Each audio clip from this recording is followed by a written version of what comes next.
하나님의 말씀은요, 신약성경 디모데후서 4장 9절에서 22절입니다. 신약성경 347쪽에 있습니다. 디모데후서 4장 9절에서 22절까지 말씀입니다. 제가 말씀을 봉독하겠습니다.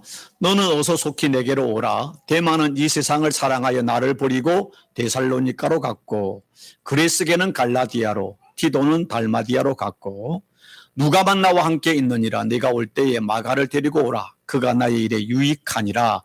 두기고는 에베소로 보내었노라. 네가 올 때 내가 들어와 가보의 집에 둔 겉옷을 가지고 오고, 또 책은 특별히 가죽 종이에 쓴 것을 가지고 오라. 구리 세공업자 알렉산더가 내게 해를 많이 입혔으며 주께서 그 행한 대로 그에게 갚으시리니 너도 그를 주의하라. 그가 우리 말을 심히 대적하였느니라. 내가 처음 변명할 때 나와 함께 한 자가 하나도 없고 다 나를 버렸으나 그들에게 허물을 돌리지 않기를 원하노라. 주께서 내 곁에 서서 나에게 힘을 주심은 나로 말미암아 선포된 말씀이 온전히 전파되어 모든 이방인이 듣게 하려 하심이니 내가 사자의 입에서 건짐을 받았느니라. 주께서 나를 모든 악한 일에서 건져내시고 또 그의 천국에 들어가도록 구원하시리니 그에게 영광이 세세 무궁토록 있을지어다. 아멘. 브리스가와 아굴라와 및 오네시보로의 집에 문안하라. 에라스도는 고린도에 머물러 있고 드로피모는 병들어서 밀려되어 두었노니 너는 겨울 전에 어서 오라. 으볼로와 부대와 리노와 글라우디아와 모든 형제가 다 내게 문안하느니라. 나는 주께서 내 심령에 함께 계시기를 바라노니 은혜가 너희와 함께 있을지어다. 아멘. 할렐루야. 아멘. 자, 오늘 설교 제목은요, 인생의 월동 준비라는 제목으로 같이 은혜를 나누려고 합니다. 오늘 성경 본문인 디모데후서는 바울이 쓴 서신 13개 중에 가장 마지막, 인생의 마지막 죽음을 앞두고 쓴 마지막 서신입니다. 그리고 오늘 본문인 디모데후서 4장 9절에서 22절은 그 바울이 영적 아들 디모데에게 쓴 마지막 서신의 마지막 내용인 것입니다. 그 내용 오늘 보면은요, 이런 말이 나오고 있습니다. 너는 어서 속히 내게로 오라. 그리고 21절은 너는 겨울이 오기 전에 어서 오라. 그래서 겨울이 오기 전에 어서 오라. 이 말에서 오늘 설교 제목을 인생 월동 준비 이렇게 잡아봤습니다. 참 이렇게 무더웠던 여름이 벌써 지났습니다. 그런데 가을이 오는가 싶더만은 벌써 이제 겨울이 또 오는 듯이 이렇게 벌써 오늘 날씨가 좀 쌀쌀합니다. 저는 특별히 사계절 중에 가을을 좋아합니다. 그래서 저는 추남입니다. 예. 그런데 이 가을은 짧고요. 근데 봄도 짧고요. 무더운 여름이나 겨울이 길지 않습니까? 겨울은 길고 눈보라가 치고 그러죠.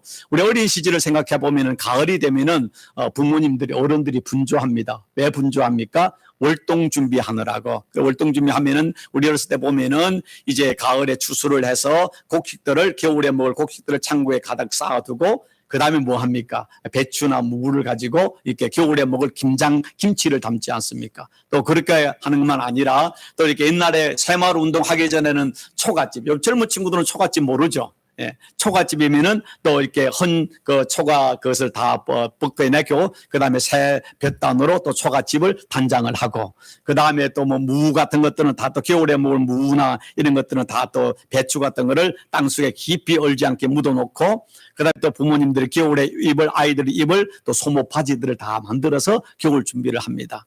그리고 또 나무들, 땔감들을 다 해놓고 또 이렇게 연탄을 떼어놓은 사람들은 연탄 창기에 이렇게 이제 겨울에 쓸 거 딱 놨잖아요. 그래서 이렇게 쌀을 또 곡식과 그 다음에 김장을 해놓고 그 다음에 월동에 쓸 그런 땔감을 딱 놓으면 부모님들이 마음이 든든합니다.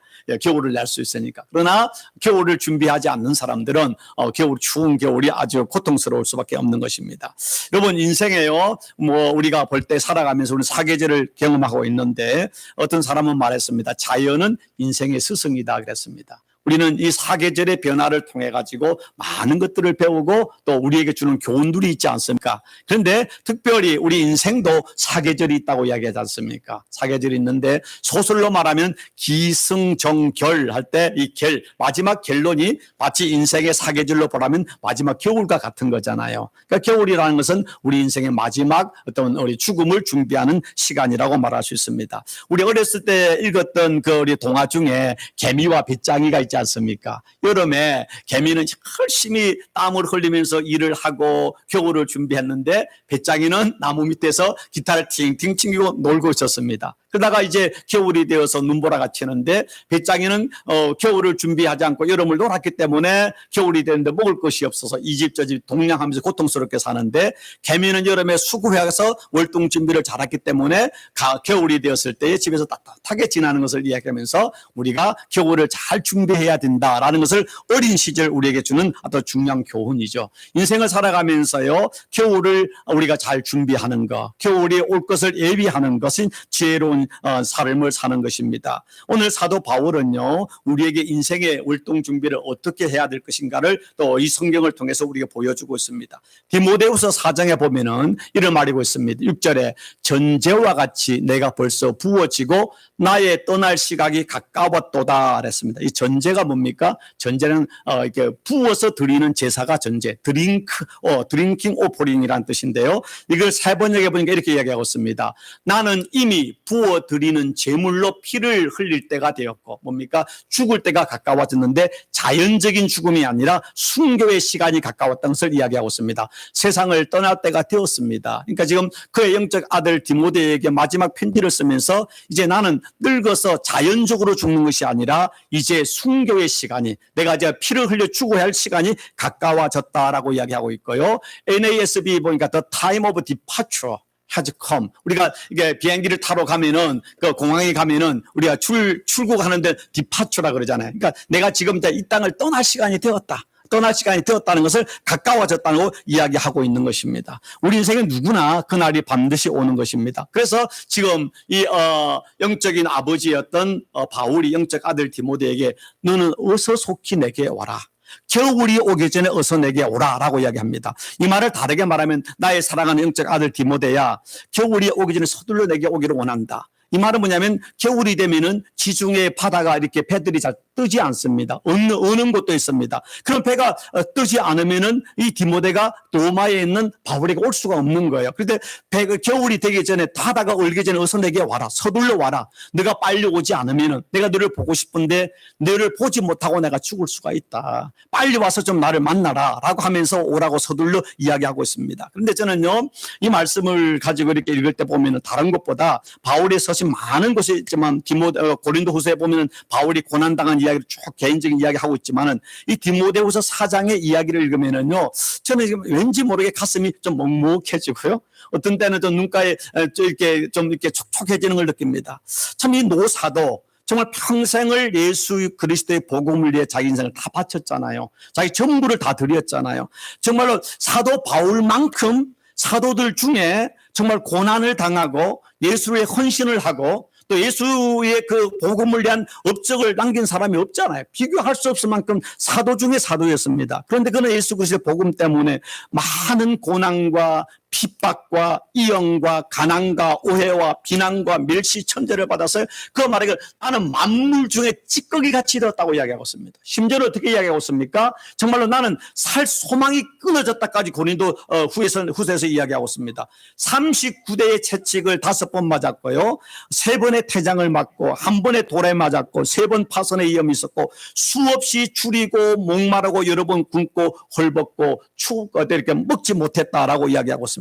그런데 그가 정말로 그 당시에 최고의 로마 제국의 중심인 그 화려하고 풍성한 그 로마에 와 있었는데, 로마에 와 있는 상황에서 겨울이 오는데 이 노사도가 겨울에 입을 옷이 없는 겁니다. 여러분, 이 로마라는 것은 이게 이탈리아는 한국같이 반도 아닙니까? 그리고 날씨가 비슷합니다. 그렇기 때문에 여러분 한국의 겨울이 되면 얼마나 뼛속까지 스며오는 추위가 있지 않습니까? 그런데 이 지하 감옥에 있는 이 노사도는 그 겨울이 되었는데 뼛속까지 들어오는 추위 속에서 추위를 피할 수 있는 옷이라든가 이불이 없는 거예요. 그래서 디모데에게 야, 겨울에 내가 입을 옷이 없다. 내가 드고에 남겨둔 그 옷을 좀 가지고 와라. 그 외투를 가지고 와라. 저는 이 말을 들으면은요, 한편으로 이런 생각이 듭니다. 하나님은 전능하신데, 하나님은 자비로우신데, 아니 그 예수 그리스도의 복음을 내 전 생애를 올인했던 이 노사도 바울에게 마지막 인생을 이렇게 처람하게 힘들게 정말 애롭게 살게 하셨을까? 사람도 우리가 있는데 우리 같으면 하나님께서 이 정도 했으면은 그렇게 고난을 당하고 많은 업적을 남겼다면은 마지막 그 생일만이라도 좀 따뜻한 방에서 많은 사람들의 존경과 방문을 받으면서 편안하게 살다가 생을 마감하면 얼마나 좋겠습니까? 그런데요, 바울은요, 지하 그 로마 감옥에서 쓸쓸하게 참수행을 당했습니다. 근데 마지막 순간에 그날이 가까우면서 이제 지내서 옷이 없어서 겉옷을 가져오라고 이야기를 하고 있는 것입니다. 그러면서 또 이래서요, 정말 추위 때문에 오는 육체적 그 추위보다 더 무서운 게 뭔가 하면 마음의 추위였습니다. 그 마음의 추위를 오늘 성경 보면 이렇게 이야기하고 있습니다. 네가 올 때 내가 드보와 가보의 집에 든 겉옷을 가지고 오라. 이거는 마음에 있던 육체적 추위죠. 근데 그 다음에 10절에서 11절에 보면 대만은 이 세상을 사랑하여 나를 버리고 데살로니가로 갔고 그리스게는 갈라디아로 디도는 달마디아로 갔고 누가만 나와 함께 있느니라. 누가만 나와 함께 있느니라. 여러분, 여기서 다 떠난 겁니다. 이 바울이 마지막에 이제 처형에 가까워지니까 두려운 거예요. 같이 있으면 뭔가 해가 있을까봐 다 떠나버리는 겁니다. 특별히 데마라는 사람이 어떤 사람인가 하면은요, 빌레몬서 1장 24절에 보면은 나의 동역자 마가 아리스다고 데마 누가가 문안하느니라. 그러니까 지금 사도 바울의 많은 여러 동역자 제자 중에요, 데마는 특별한 사람이었습니다. 골로새서 4장 14절에 말하기를 사랑을 받는 의사 누가와 또 데마가 너희에게 문안하느니라. 그래서요, 많은 이 초대교회 학자들이 말하기를 이 누가와 데마는요, 바울의 최측근 중에 한 사람으로 오른쪽에 누가라면은 왼쪽은 데마다 할 만큼 그만큼 이 디모데 다음으로 바울의 사랑을 받는 최측근이었습니다. 근데 마지막 바울이 이제 참수행을 당하기 직전에 이 데마는 세상을 사랑하여 자기 스승인 바울을 떠나버린 겁니다. 또 데마만 떠났습니까? 이거 보면 그리스도가는 갈라디아라고 디도는 달마디로 갔고 누가만 나와 함께 있느니라. 그런데 이 데마가 세상을 사랑해 갔다는 것입니다. 그런데 성경에 말하기를 요한사도는 이 세상이나 세상에 있는 것들을 사랑하지 말라. 누구든지 세상을 사랑하면 아버지의 사랑이 그 안에 있지 아니하느니라 라고 하면서 이는 세상에 있는 모든 것이 육신의 정욕과 안목의 정욕과 이 세상의 자랑이니 다 아버지께로부터 온 것이 아니요 세상으로부터 온 것이니라 되겠습니다. 우리가요, 우리는 세상의 사랑할 것이 참 많이 있습니다. 그러나 진짜 우리가 사랑할 것은 세상이 아니라 주님을 사랑하는 것이죠. 십자가를 사랑하는 것입니다. 우리를 구원하신. 근데 데마는 하나님보다 그 이기 속에 세상을 사랑하여서 세상으로 가버렸습니다. 그런데 자, 데마만 떠난 것이 아니라 디모데 4장 16절에 보면 이렇게 이야기하고 있습니다. 내가 처음 변명할 때에 재판을 받을 때인 것입니다. 나와 함께 한 자가 하나도 없고 다 나를 버렸다. 다 떠나버린 것입니다. 또 1장 15절은 아시아에 있는 모든 사람이 나를 버렸다.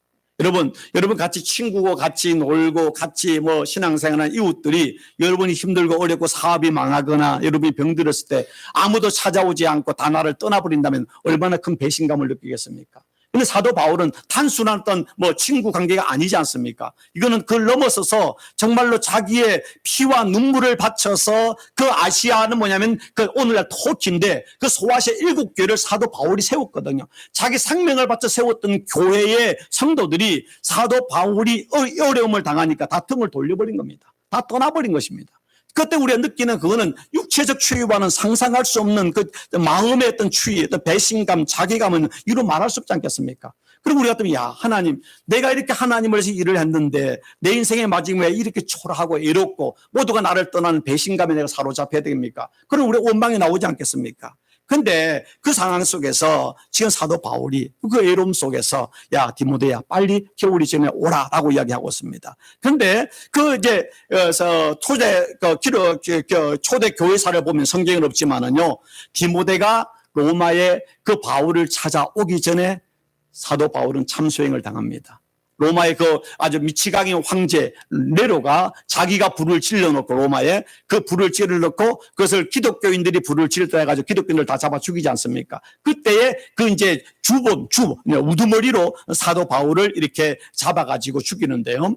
근데 사도 바울은 베드로는 십자가에 죽었습니다. 근데 사도 바울은 참수행 목이 잘려 죽었습니다. 목을 잘라 죽였는데 그 죽일 때에 왜 그러면 베드로는 십자가에 죽고 사도 바울은 참수행을 당했습니까? 왜냐하면 베드로는 유대인이고 이 사도 바울은 유대인이지만 로마 시민권을 가졌기 때문에 로마 시민은 십자가에 죽이지 않습니다. 그래서 목이 잘려 죽는 그런 처참한 죽음을 죽었습니다. 어떻게 보면은요 사도 바울은 예수를 믿고 난 뒤에 인간적으로 세상적으로 보면 완전히 실패한 삶을 산 거 아닙니까? 마지막에 모두 다 떠나버렸죠. 가족도 없죠. 친구도 없죠. 십자가에 목이 잘려서 처참해 죽지 않습니까? 그런데 성경은 또 역사는 어떻게 이야기하고 있습니까?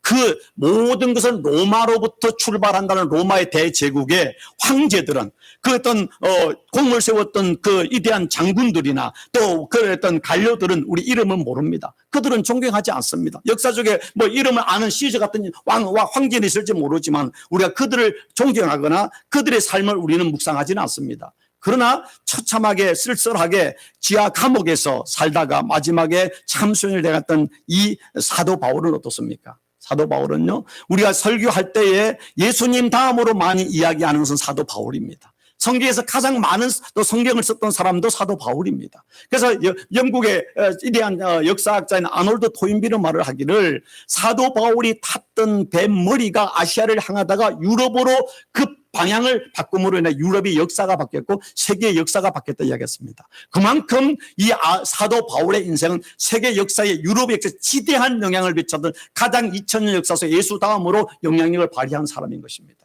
자, 이렇게 인생을 살아갈 수 있었던 이유가 뭡니까? 사도 바울은 눈에 보이는 세상을 사랑한 것이 아니라 눈에 보이는 잠시 잠깐 세상의 명예와 건세를 위해 산 것이 아니라 눈에 보이지 않는 영원한 하나님의 나라와 복음을 위해서 하나님의 영광을 위해 살았기 때문에 비록 그는 외롭게 감옥에서 살다가 마지막에 참수행을 당했지만 그의 삶은 시대와 공간을 초월해서 모든 사람의 존경을 받으며 세계 역사를 바꾸는 위대한 하나님의 사람으로 남는 거 아니겠습니까? 우리는 인생의 겨울을 맞이하면서 어떻게 겨울을 맞이할 것인가 우리는 생각해 봐야만 하는 것입니다. 자, 우리는 이렇게 예수를 믿는 사람들 중에 감옥 선교를 하시는 분들의 간증들이 있습니다. 그중에 박효진 장모님이라는 분 보면은 이분 아주 청송 감옥 그다음에 서울교도소에서 뭐 교도소장, 교도관을 하면서 그분이 이제 뭐냐면 아주 흉악한 당대 최고의 흉악한 사람들을 전도한 사형수들을 전도한 사람인데 그분의 그 간증을 들어보면 이러겠습니다. 그렇게 인간 백정들 수많은 사람들을 잡았고 인육을 먹었던 사람 얼마나 무섭겠습니까? 그렇게 하여튼 세상에서 하여튼 뭐 세상 무서운 줄만 사람을 죽이고 사람의 살을 먹었던 그런 사람들인데 사형을 이때 선고받고 난 뒤에 사형 집행을 기다리면서 감옥에 있으면은요 그 시간을 사는데 이 사람은 완전 극도의 공포 속에 산다는 것입니다. 사람은 누구나 죽음을 앞에 두면 다 두려움이 나오지 않습니까? 그러다가 이제 아침이 되면은 아침에 자기 감옥문을 여는 시간에요 그들 얼굴을 새파랗게 질렸다는 것입니다. 왜? 언제 죽을지는 모르는데 막 문을 열었는데 문을 여는 순간에 간수가 4사람이 오면 그날은 죽는 날입니다. 그 사형자로 끌어가는 거거든요. 그 순간에 딱 그렇게 세상을 어떤 뭐 사람을 죽이는 인간 백정 같은 두목인 사람일지라도요. 그 순간에 다리에 힘이 빠지면서 오줌을 싸면서 그 사형자에 끌려가지 않고 몸부림치면서 저주하는 걸 보면은요. 그렇게 어떤 사람은 죽음에 대한 두려움이 있는 것입니다. 그 사도 바울은요 마지막에 자기가 죄를 지어서가 아니라 예수 그리스도 복음 때문에 억울하게 목이 잘리는 참수행을 앞에 두고서 그는 어떻게 인생을 살아가고 있습니까? 우리 인생을 살면서 이런 이야기를 하면 나이가 드신 분들은 그래 인생에 우리는 겨울이 왔어 월동 준비를 잘해야지 하는데 우리 젊은 친구들은 아이고 내 인생이 아직도 이제 청춘이 내 20대인데 내가 30대는데 여러분 착각하지 마세요. 여러분 그 노래 중에 혹시 젊은 친구들 그 산울림이라고 알고 있는가? 산울림? 몰라요? 김창완 몰라요? 네, 김창완 알죠? 이 산울림 밴드가 그 형제들이 만든 이 삼형제가 산울림 밴드인데 바로 80년대에 그때 어떤 젊은 친구들은 산울림 밴드를 최고로 좋아했습니다. 그러니까 저 후배 한 녀석은 아주 산울림 밴드 완전히 광팬이었어요. 근데 산울림 노래 중에 청춘 리메이크한 노래가 있잖아요. 청춘이 뭡니까? 노래가 언젠가 가겠지 푸르른 내 청춘 지고 또 지는 저 꽃잎처럼. 이 노래 이제 뭐 이렇게 뭐 응답하라는 그 주제 그에서도 나오기도 하고 리메이크를 많이 했는데 그 노래가 언제 나왔는가 하면 1981년에 나왔습니다. 1981년은요 제가 딱 20대 되는 나이였습니다. 딱 제가 20살 되는 나이였거든요. 그리고 그때 그 노래가 나왔을 때 제가 그 노래를 듣고 흥얼거렸던 노래입니다. 그리고 40년이 지났어요. 근데 언젠가 가겠지 푸르른 내 청춘이었는데 40년이요 후딱 가버리더라고요. 진짜 후딱 가버리더라고요. 동감하실 거예요. 야, 우리가 20대다 30대는 야, 내 젊음이 내 청춘이 정말 영원할 것 같지만은요 순식간에 지나갑니다. 나이가 60이 되면은요 앞으로 20년 30년 얼마 살지 모르는 이때의 속도는요 그때보다 더 빠르게 지나 순식간에 우리의 마지막 순간이 오는 겁니다. 20대라고 인생이 뭐 오래 갈 것 같지만 아닙니다. 인생은 순식간에 지나갑니다. 엊그제 내가 20대였는 것 같은데 엊그제 내가 결혼한 것 같은데 우리 아이가 30대 중반이 되었거든요. 지금 엊그제 같아요. 엊그제 같아요. 시간은 그리 빠르게 가는 겁니다. 우리는 나이를 넘어서서 우리는 인생의 마지막 겨울을 준비하면서 살아가야만 하는 것입니다. 겨울을 준비할 줄 아는 사람이 정말 배짱이가 아니라 정말 개미처럼 지혜롭게 사는 사람이죠. 근데 사도 바울은 정말 자기 인생에 어떤 자기의 의지가 아닌 강제적으로 마지막 죽음을 앞에 뒀을 때 그는 어떻게 죽음을 그는 준비했는지를 우리가 보면서 우리의 인생의 월등준비를 생각해야 하는 것이죠. 바울은요 죽음을 앞에 두고 어떻게 했는가 하면은 바울은요 죽음을 두려워하지 않았습니다. 도리어 죽는 순간을 간절히 기다렸습니다. 어떤 미친 거 아닙니까? 죽는 순간을 기다리다니. 자, 빌립보서 이렇게 이야기하고 있습니다. 자, 이 공동번역의 말씀으로 좀 보길 바랍니다. 나는 그 둘 사이에 끼어 있으니 죽음과 생애 둘 사이에 끼어 있으니 마음 같아서는 이 세상을 떠나서 그리스도와 함께 살고 싶습니다. 그 편이 훨씬 낫겠습니다. 사도 바울이 말하기를 나는 지금 살아있지만 진짜 내가 원하는 것은 하루빨리 죽어서 그리스도와 함께 하나님의 나라에 살고 싶습니다. 그게 훨씬 내게 좋습니다. 그러나 여러분을 위해서 내가 이 세상에서 더 살아 있어야 되겠습니다. 주님의 복음을 위해서. 복음을 전하기 위해서 내가 이 땅에 있는 것이지 내 인간적으로 하나님 차라리 오늘 당장 내가 죽어서 주님과 함께 천국에 살기를 원합니다. 그는요 사도 바울은 진심으로 그는 죽음을 두려워하는 것이 아니라 도리어 죽음을 간절히 기다리며 살아가는 사람이었습니다. 우리가 믿음의 삶은요 우리가 자살을 하는 것은 죄이지만은 분명한 사실은 내가 몇 살인지 상관없이 오늘도 내가 죽을 수 있다는 사실을 기억하고 사십시오. 자, 내일 제가 덴버를 갑니다. 제가 이런 말씀 드리면 제가 여행을 떠나거나 기도원을 가거나 좀 먼 거리를 가면은 뭐 제가 원래 사무실이나 집 뭐 제가 이렇게 깨끗하게 정리를 잘 못하는 사람입니다. 제 사무실에 와보면 알지만 더럽지는 않습니다. 그러나 정리는 잘 못합니다. 그런데 그럴 때 제가 여행을 떠나거나 어디를 가면은 사무실이나 제가 쓰는 방에도 이렇게 조금은 정리를 해놓고 합니다. 왜냐하면은 내가 지금 가다가 비행기 사고로 죽을 수도 있지 않습니까?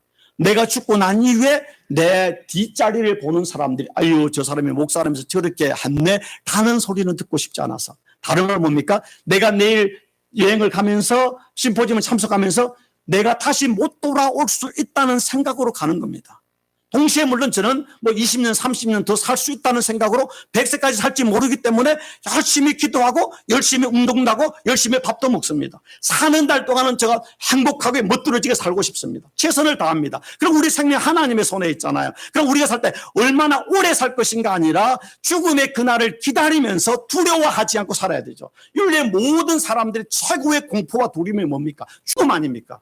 인류의 모든 과학이 모든 의학이 목표하는 게 뭡니까? 어떻게 하면 인간이 오래 살 것이냐 죽지 않을 것이냐. 그래서 인간은 1000년을 살아도 죽는 겁니다. 한 번 죽는 거예요. 영원한 시간에서 1000년이라는 한 점에 불과한 것이죠. 그래서 불교에서 찰나라고 이야기합니다. 불교에서 인생을 찰나라고 말할 때 찰나는 눈 깜빡할 시간입니다. 눈 깜짝하는 것이 인생이라는 것입니다. 영혼의 시간에서 여러분 정가고 건강하다고 생각하지 마시고 믿음이라는 것은 죽음을 두려워하지 않고 죽음 이후를 생각하면서 오늘을 살아가는 것입니다. 이게 바울이 인생의 월동 준비를 한 사람이죠. 우리 집사님들 미국 한국 가실 때 여러분 하나님 내가 비행기 타고 내가 태평양 그런다는 게 아니라 죽을 수도 있습니다. 그러나 내가 그렇게 죽더라도 내가 하나님 앞에서 내가 당당하게 믿음으로 살기를 원합니다. 기도고 사는 것이죠. 그 비행기를 타고 태평양을 건너가는데 비행기가 안 떨어지는 게 기적 아닙니까? 난 신기해요. 그게 신기해. 과학적으로 이야기하는데 이해가 안 돼. 그空기 몇백 명을 타고 짐을 싣고 그걸 떠가는 게 이상해요. 저는요. 신비해요. 신비해요. 우리는 삶이요. 지금 오늘 호흡하고 있다는 자체가 기적이고 신비고 은총 아니겠습니까?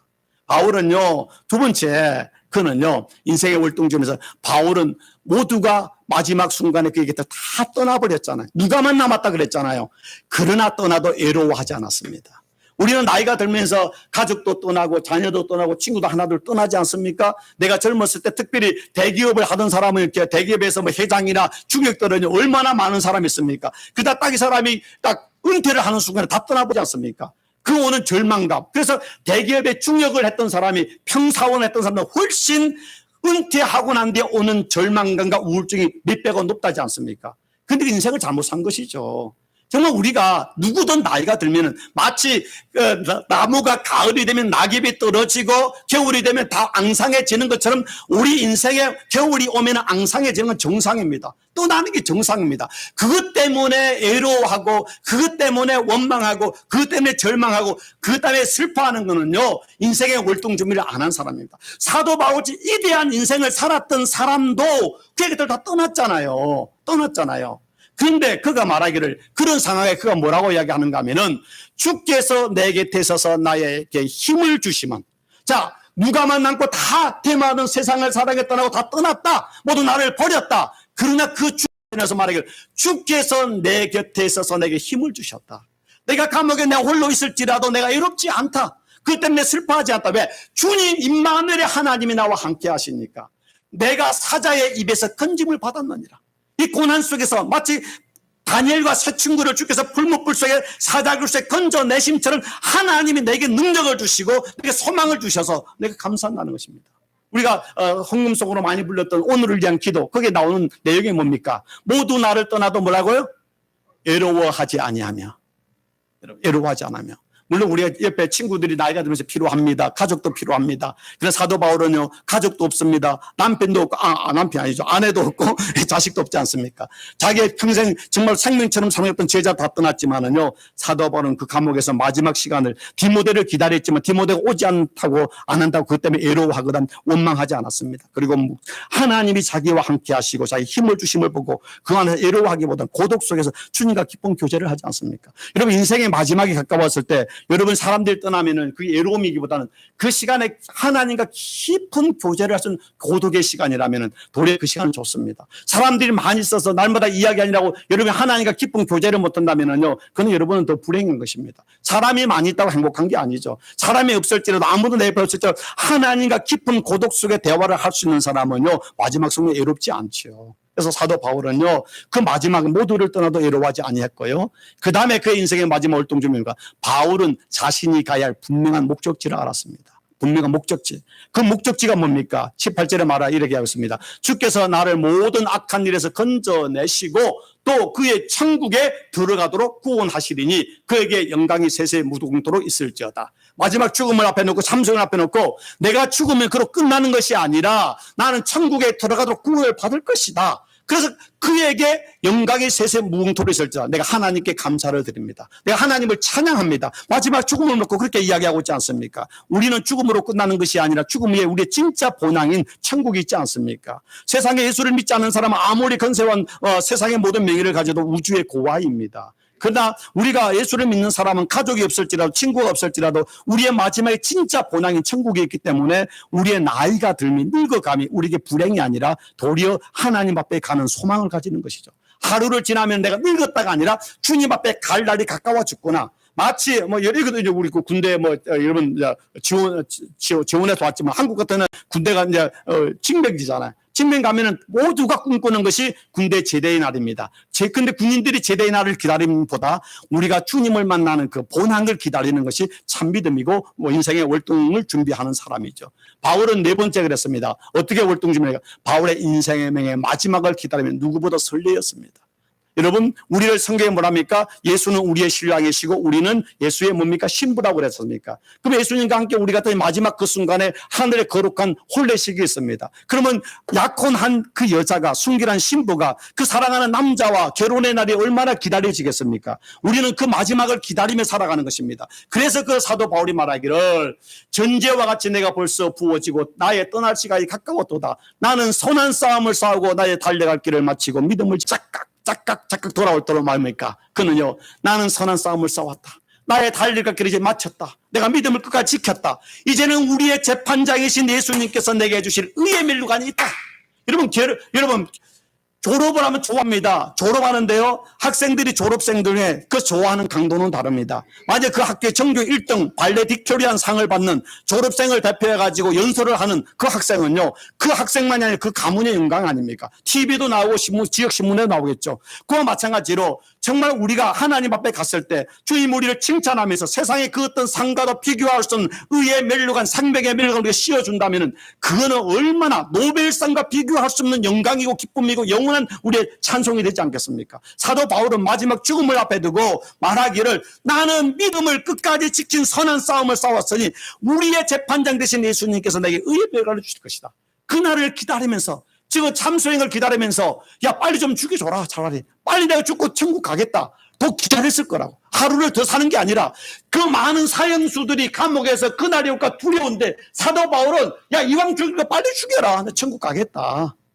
이게 뭡니까? 세상이 감당할 수 없는 죽음을 초월한 믿음 아니겠습니까? 사랑하는 성도 여러분, 우리 모두는 계절적으로 이제 겨울을 맞이하고 있습니다. 그러나 이 계절을 넘어서서 이 계절의 변화를 통해서 우리 인생에도 반드시 겨울이 오고 겨울을 잘 준비하는 사람이 지혜로운 사람인데 그러기 위해서 사도 바울처럼 모두가 우리를 떠난다 할지라도 그로 외로워하지 마십시오.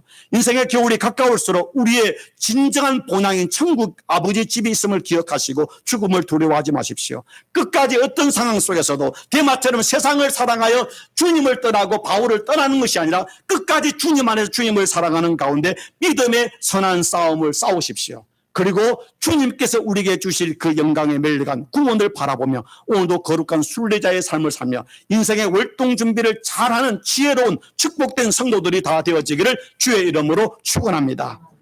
기도하겠습니다. 좋으신 하나님 감사합니다. 사도 바울의 삶을 통해서 우리 자신의 인생의 겨울을 다시 한번 생각하고 준비하는 지혜를 도하여 주옵소서. 아버지 하나님, 모두가 우리를 떠나도 아버지 애로워하거나 원망하거나 슬퍼하지 않는 믿음이 되기를 원합니다. 무엇보다도 죽음을 두려워하는 것이 아니라 도리어 그날을 우리가 사모하며 그날 하나님이 우리에게 주실 그 상급을 우리가 기대하며 우리 하나님 아버지 집을 향해서 날마다 믿음의 선한 싸움을 싸우며 순례자의 삶을 사는 거룩하고 지혜로운 하나님의 자녀되는 은혜를 도하여 주옵소서. 하나님께서 우리를 축복하시고 우리를 구원하신 그 은혜에 감사드리며 예수 그리스도 이름으로 기도드리옵나이다.